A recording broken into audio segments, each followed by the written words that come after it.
Hey peoples, Karina here. I know I ain't made a video on this channel in a little minute. So let's just go ahead and get started with the video. As you can see by the titles below, this is going to be broken up into two parts, but they're going to tie into each other basically. I want to say that they're going to tie into each other, but let's just see how that's going to go. Okay, I have like a little note card. I didn't write too many notes about this because most of it's like in my mind, like in my head. I already got it like in there and I need to get it out. Okay, stop saying this phrase.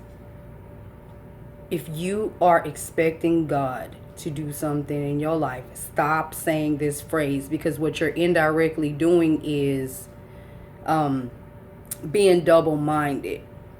Okay, so let's just, do I have another card over there also that I wrote things on? No, I don't think so. Let me check and see really quick. Yeah, I do have a second card. Okay, I had to just reach over there and get it and stuff like that, but I had to put a pause on it because I had to reach way out. Okay, let's go ahead and get started. Stop saying this phrase, because you handcuffing God with your words. God can do anything, but he's not the type that's just going to push his way, force his way into your life to do anything for you. He comes in when he's welcome. God is not going to push his way into anybody's life. You have options, you have choices. You can choose God or don't choose God. But at the same time, if you choose God, you need to stop saying this phrase, because I know that it seems very catchy when you hear people in the church say it. It sounds extremely, thankful and grateful to a person with like an untrained spiritual ear. Okay, so let me just go ahead and get to the phrase, because it's like, what is it? All right, stop saying this. If God never does anything else for me, he's already done enough. What you're saying when you say you don't think that you're saying this or putting this out there in the atmosphere because it's funny. Sometimes you can say stuff with one intention and something else will happen because of the true intent behind the word that you say that you are unaware of. Like, don't do that, because it's, when you say if God never does anything else for me, he's already done enough. What you're saying is, appreciate you, God, appreciate you, Lord, for doing this for me, but I can take it from here. You done enough. If you don't do nothing else, that's like, it's crazy. The best way to feel a connection with God, like continuous connection, I can't even talk, continuous connection with God, is to be like, I'm thankful for what you have done. God, I'm thankful for what you are doing and what you're going to do. You putting him in the past, present, future. You putting him in all aspects of your life. You're not saying, okay, God, I got it, I'm good, I can take it from here, because you can't. A lot of times we have those moments in life where we just feel like God don't hear us, or that he's just not, he's taking too long to do something, or whatever. You fill in the blank, because everybody's expecting different things in life. So let me just go ahead and tell you like this. When God created us and he put a piece of his spirit in all of us that belongs to him, okay, it's like this. You can do whatever you want in life. That's good, as long as you have the faith to do it. Not, saying, well, God, do you have time for me? If you can do this, if you can do that. No, that's just vain repetition, okay? Because you already know God can. He can. Okay, it's just maybe your belief system is not strong enough and you're like back and forth. Okay, I'm looking at my cue card notes Yeah, okay. Basically, in Second Peter 1 and 3, it basically says God gives all things through knowledge of Him. And I just wrote that little piece out right there. So that way you can go to Second Peter 1 through 3. You can read above it and you can read below it, because that way you can get a full understanding of everything you are, yeah, everything that you are wanting to know about that. And anyway, a lot of people, different religions, take little pieces of the Bible and create this spin-off of religion. And you know what? I make it a point to find out, why does everybody believe what they believe? Why do they do what they do? Just how? If it's not, if you're not going, through Jesus Christ to get to God, then any other means is null and void. Okay, a lot of people calls thinking what you want into existence new age. No, it's not. I mean, if you are thinking what you want and you're trying to figure out how to get it without God, then it's new age. But if you're thinking on those things which are lovely, which are true, which are the things that God knows that He has planned for you, because He knows the plans that He has for you, and they're good. They're to prosper you, they're not to hurt you. So if you sit there and you meditate on God's word day and night, and when I say God's word, I'm talking about anything in the scriptures that applies to your life situation and how you want to see it change, then yes. Because also John 14 and 6 is basically states, no man comes to the Father but through me.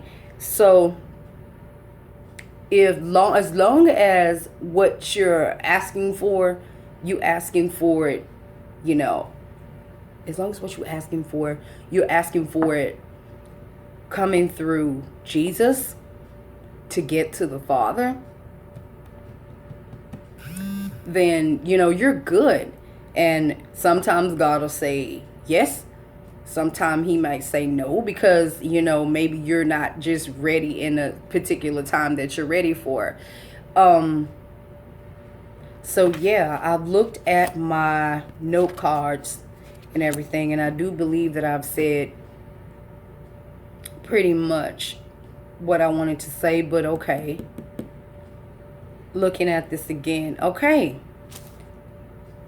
to wrap this part of the video up, stop saying this phrase, stop saying, if God never does anything else for me, He's already done enough.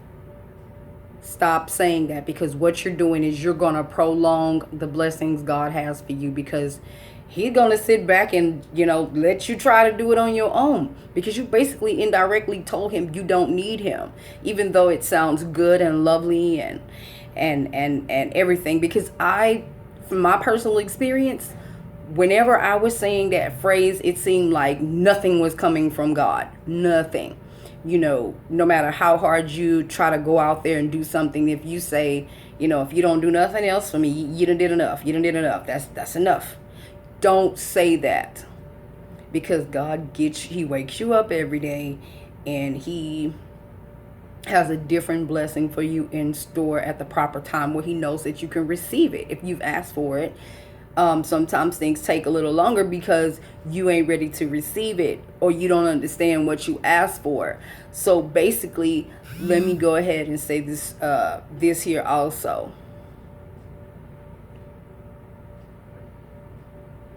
Looking at notes, because I'm thinking. Okay. When you say that phrase, also, sometimes you could be saying it because you heard other people say it, and because you felt like as if that they are, they're meaning well by it. They could very well be meaning well by it, but at the same time, it'll be like they'll reach a certain level of blessing and then it'll just be capped off. Okay, sometimes people will say that because also because they feel like, they're not worthy, when you go to church and you asking God for something, you saying, I'm gonna praise you anyhow, even though I'm not worthy. Yes, you are. You are. You are. God did not put you on this earth to suffer. However, we do reap what we sow. So if we put something out there and we're going through something, you have to think about it. Who did you do that to? And sometimes if you know for a fact you didn't sow a particular thing, but you reaping it, it could be an attack. We don't know. I don't know your life. So that's between you and God, and y'all have to figure that out. Or God has to be able to speak to you and tell you what you done did that got you to where you are. Because a lot of times God just don't pick people out to just annihilate them for no reason. No, I mean, it's choices we make that, put us in predicaments sometimes that we don't want to be in, because we feel we must do this or we must do that in order to be accepted by society, in society or in the church sect. Okay, so this part of the video is going into the second part of the video. And with that being said, about doing things to be accepted in society. Okay, I made this video with no makeup on, and I just put this here because I didn't want to get like that bleachy stuff on my head front. Well, usually when I'm cleaning stuff in the kitchen, it'll splash, and I just don't want it on my hair. I'm not trying to dye my hair blonde or anything like that. Okay, this is the natural structure of it. Okay, it needs to be washed. I need to do something to it. But anyway, I'm about to get rid of this because we about to start the second part of this video. All right. Oh, man. All right, we about to get into this second part of this video, so let's get into it. I never knew this about head wraps. It's not that it's bad or good. I'm just indifferent on the whole idea of, sometimes we can be glorifying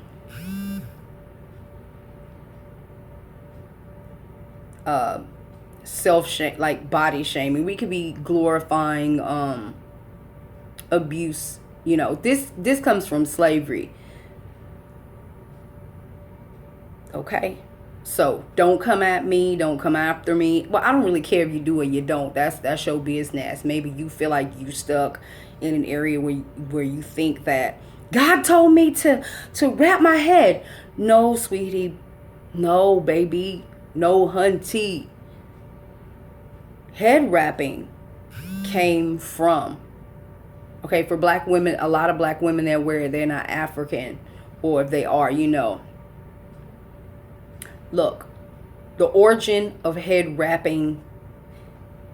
I was watching all these videos on YouTube about the history of black hair, which is one you may want to check out, and it states, and it'll tell you, okay, first off, the head wrapping thing comes from slavery in the means of, okay, our hair, the way that it is, attracted so much attention from the slave owners. The white women, their wives, it made them jealous. They didn't like us getting this type of attention, so we were made to wrap our hair so that we would not draw attention to ourselves. But even still, with wrapping the hair, they still found us more attractive. A lot of people will try to spiritualize head coverings because they have been brainwashed into cult-like behaviors, being like, well, you're not holy enough if you're not covering your head. Your head covering is your hair, and I got plenty of it. And now I do understand if there is a medical condition where you suffer from alopecia or cancer or something like that, where you feel, however, and you feel like you must wrap your head, that is between you, yourself, and God. Okay, it's not to say that wrapping your head is evil. No, it's not. To say wearing makeup is evil. No, it's not. It's all in why you do it. If you're wearing a headscarf you know, to make yourself appear or feel more holy, then I'm sorry. You've possibly been brainwashed, to believe that this is what creates holiness. God does not look at the outside appearance. He looks at the inwardness. You can look all holy and everything like that if you want to. But if your heart is stank-a-dank, then your heart is just stank-a-dank, okay? So it's like this, basically. Everything we do, wear, eat, breathe, everything around us has an origin. And it's okay to like what you like. But then when you start bashing other people like as if they have to be hijabbed up or just cover, a lot of people nowadays, because, slavery is over. But at the same time, I feel like if society can get you to be enslaved in the mind, then you're still a slave. It doesn't matter. It's like a cage with an open door. That bird been in there so long it don't even know, hey, there's a way you can get out and fly. A lot of times people will feel terrible about themselves, and also in slavery. And this in that video I saw about the history of black hair, also. And this right here is still happening today. A lot of when they had light-skinned slaves and dark-skinned slaves, the lighter-skinned slaves were deemed more valuable than the darker-skinned slaves. A lot of times in society now, people, they look down on dark-skinned women, or they look at lighter-skinned women like, oh, y'all think y'all this and that. No, the white man, that sounds so racist, but it is what it is. A racist white person from long ago put that in your ancestors' heads that you are ugly because of this, or you're more attractive because of this, and that has nothing to do with that. Okay, what makes you attractive in God's eyes is what's in your heart. Now, to this day, people still, they'll find a reason or an excuse. They'll say, oh, I don't like my natural hair. It's, it's getting tangled and this and that. Mine kind of like curls up on its own and does what it wants to do, and then it gets flary, all out, whatever. That's one of the reasons that I gave up wearing relaxers. It was not for spiritual reasons. It was because society, what they deem as beautiful is you must have straight hair, and the lighter skin you are, you're more beautiful. That is not true. Okay, there are beautiful black people in all shades. I don't care what your ancestors, slave masters told them that they were ugly because they had kinkier hair, or they were more beautiful because their hair wasn't that kinky. Okay, you know what? Leave the past in the past. You can remember, you can acknowledge, you can be aware of something without carrying that over into the 2000s. Okay, this is 2018 at this very moment, and you have some dark-skinned women who will really want to beat the snot out of a lighter-skinned woman because they feel as if they think they're better than them. No, you've been programmed, sis, to think that you're less than, and that is not the truth.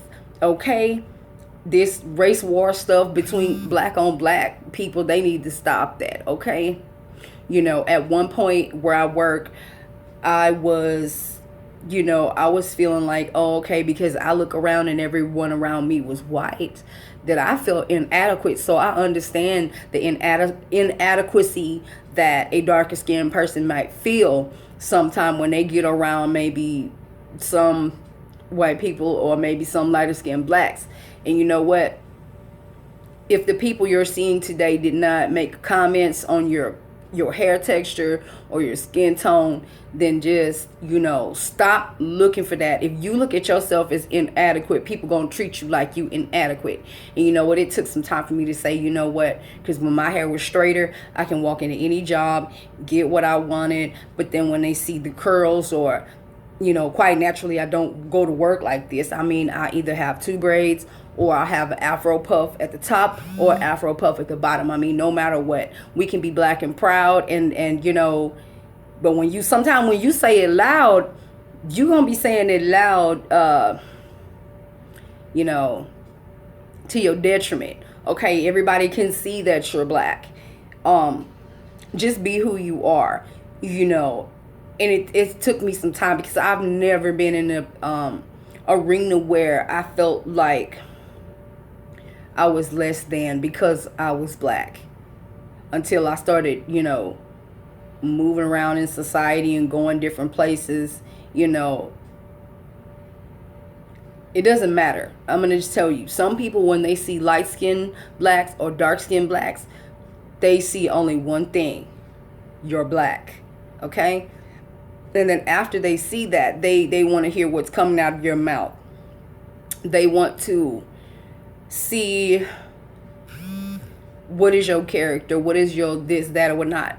Because also, I've seen some videos on YouTube where some black people, some black women, some black females, excuse me, will state how hard it is to find a job. But then when you look at how they're presenting themselves to go look for work, I mean, if you were an employer and you had a place of business and somebody walked in, you know, it's unfortunate, but people do see who you are before they hear who you are. I mean, when I walked into a place of employment where I wanted to work, I went in, you know, I had the straight hair, looking some other type of way or whatnot like that, and they didn't even know it was relaxed. They thought it was just like my hair was naturally straight and I was like some kind of islander resident, come from somewhere else and come here. That's not the case. Black and white. That's what you're looking at. So and I noticed that when I transitioned from the relaxed hair to the natural hair, it became more of a, you know, more of a different treatment. Some people, they don't like, some things I had got positive, sometimes I got positive response, sometimes I got negative response, you know, or sometimes you get some white people who are still stuck in the slavery mindset, thinking that they're better than, when they say stuff like, say maybe you're talking and you may sound educated, or they think that, you know, you're not. Ghetto is what they want to call ghetto, because ghetto is not a color. Ghetto is, it's a mindset, and I mentioned that before in a past video. So I would get comments like, you're so smart, and in the back of my mind I'm thinking, for a black girl? Or, wow, that's interesting, where did you come up on this? You know, it's like they expect, some people, not all white people, some people expect that if they see a black person, they're not going to hear anything educated come out of their mouth, and then they're just shocked when they do. Okay, I mean, inching along little by little, slowly getting where I want to be, getting to be insect where I want to be. Sometimes you go through stuff, but you can't hide in your house and not get out and go experience life, meaning that the workforce. I'm not saying go out there in the club and party hardy. No, I'm not saying do that. I'm saying go out the door, live your life, go to work, go buy groceries, go do the little things that you need to do, meet people out here, like saying hello, you know, whether it be male or female. Like, just treat people kind, because you don't know anybody that you run into. They may be a hidden key to somewhere in life you need to be. But if you mistreat people and you don't know if God sent them into your life, you know, a lot of times you could be forfeiting your blessing. You know, sometimes it just works like that. So I've tried to make it my point to treat everybody nice that I meet. You know, like I say, I try my best. Now, there are some times when you get those comments, what I used to get those comments when people used to say, oh, well, you know what? Like the good comments, they would be like, you know what? I liked your hair when it was straighter. But I love the fact that you're embracing your heritage, just embrace who God made you to be. And some white people would say that. They would be like, they're accepting of whatnot. And some of them that had biracial children started bringing their children in because they no longer felt uncomfortable, like they would be deemed as, and I don't want to say this word. Okay, I'm gonna say a different word. They no longer feel ashamed that they married a black man, because there are some white people who come to my place of employment. They come to eat and everything. Some of them are married to black males, and no, the black male is not leaning on them. Matter of fact, the black male has what they have, and then they have, they're creating these things together, created family together, business together, and everything. So not every black man is a weak black man. I mean, weak black men are made weak by the people they watch and the things that they do, from getting the wrong type of teachings from people. So, with them seeing me there, this made them more comfortable to bring in their black friends. This made them more comfortable to bring their children there. And one lady introduced me to her daughter and was like, "It's my daughter. Isn't she beautiful?" And I'm like, "Wow, she's gorgeous." You could spot the mixed raceness, and it's beautiful. A lot of people are ashamed to show people that side of them, because maybe back when they got married, the racism was in their family, and they felt like, don't bring this granddaughter around, or don't bring this grandson around because they're half black, and we're not going to accept them. But you know what? A lot of some white people feel that way. They feel as if, hey, I did what I did, but I was deemed as I made a mistake because I married a black man. And, it's time that everybody need to stop race pulling and race throwing like that. If you want to marry somebody outside of your race, look, that's between you and the person, and if God allow y'all to marry. Because when people say, oh, we're not supposed to mix, you're not supposed to mix light with darkness, not meaning skin tone, meaning that I love God and you're an atheist. That's unequally yoked. I mean, if y'all are equally yoked in the spirit, and both of y'all love God, and both of y'all are on the same path to trying to make your way prosperous through praying and going out there and getting what you're supposed to have in life and everything like that, then it's nothing wrong with that. But for somebody to be like, I dislike my whiteness, so I'm gonna go marry a black man so I can have a brown skinned child, or I dislike my brownness, so I'm gonna go marry a white man just so I can have a child that I deem as beautiful. All babies, all children are beautiful. Stop with this, That's a lot of reasons too why some people don't marry the persons that they love, because they feel like, well, they're black, so I don't want to be with them, or they're white, so I don't want to be with them because what's society going to say about me? If you're with someone because of their skin tone, and now because you love them, somewhere down the line, the other shoe's gonna drop, and the racism will come out, or the real reason why you married outside of your race will be that, there's people in my family who are white. As I stated, there's people in my family who are black, and there's people who got married into the family that are Spanish. So pretty much, you can see pretty much any skin tone. Like, we got from white to dark chocolate in my family. And you know what? It's about family. It didn't have nothing to do with, I'm gonna marry this person because I feel like, they're gonna make me better, or at least if I pop out a light-skinned child, I'll feel better about my blackness. No, get out of that. Stop deeming yourself of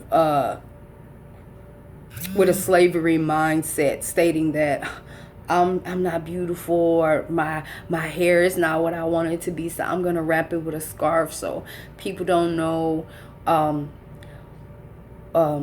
They don't see, because I'm ashamed of my blackness. I mean, your skin is dark, so if your hair is covered, people would have common sense to know that under there you could have curly hair. It doesn't matter about the shade of your skin, because I know white people with hair that looks like this. Okay, so it has nothing to do with it. It's your genes from far down the line. And I've seen black people with really beautiful, like loose curl, wavy hair. Okay, so that has nothing to do with it. Stop being ashamed of what you look like, because what society tells you that you have to look like. If you want to wear your headscarves and you're not ready to take it off, I mean, it's up to you. I would love you the same when I meet you. I want to know your personality, okay? Now, if you're like wearing makeup because you want to wear makeup, not because you feel like you have to, as you can see, I don't have to. I really don't have to. I really don't have to.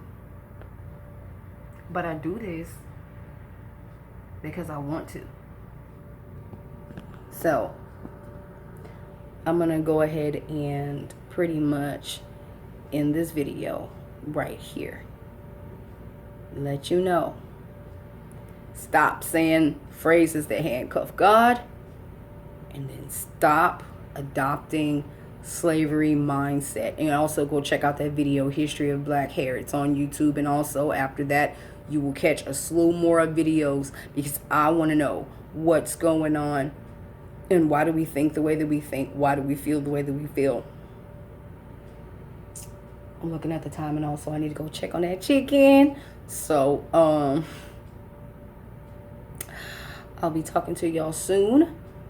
Not sure about when, but I'll be talking to y'all soon. Until next time, see y'all.